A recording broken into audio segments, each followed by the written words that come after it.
خبر شامل کرتے ہیں علی پور چٹھا سے۔ علی پور کے علاقے گلشن کالونی سے لاپتہ 2 سالہ بچے کی لاش نالے سے مل گئی ہے۔ ذرائع کے مطابق بتایا جا رہا ہے کہ 2 سالہ ابیہا گزشتہ شام گھر سے لاپتہ ہوئی اور آج اس کی لاش ملی ہے۔ اسی حوالے سے مزید تفصیلات بتا رہے ہیں بیورو چیف میاں ممتاز احمد۔ جی ممتاز، آگاہ کیجیے گا اس حوالے سے۔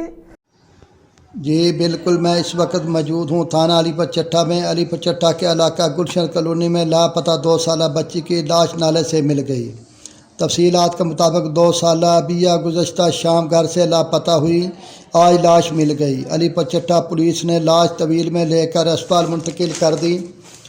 بچی حادثاتی طور پر گھر سے سامنے ہی نالے میں گر گئی۔ صفائی عملہ کی مدد سے بچی کو تلاش کیا گیا۔ والدین نے مجسٹریٹ کو بیان دیا کہ ہم پوسٹ مارٹم نہیں کروانا چاہتے، ہم مقدمہ درج کروا چکے تھے، والدین نے پوسٹ مارٹم کے لیے راضی نہ ہوئے۔ جی بہت شکریہ ممتاز احمد تفصیلات سے آگاہ کرنے کے لیے۔ اب تک کے لیے اتنا ہی، مزید خبروں کے لیے دیکھتے رہیے SM نیوز۔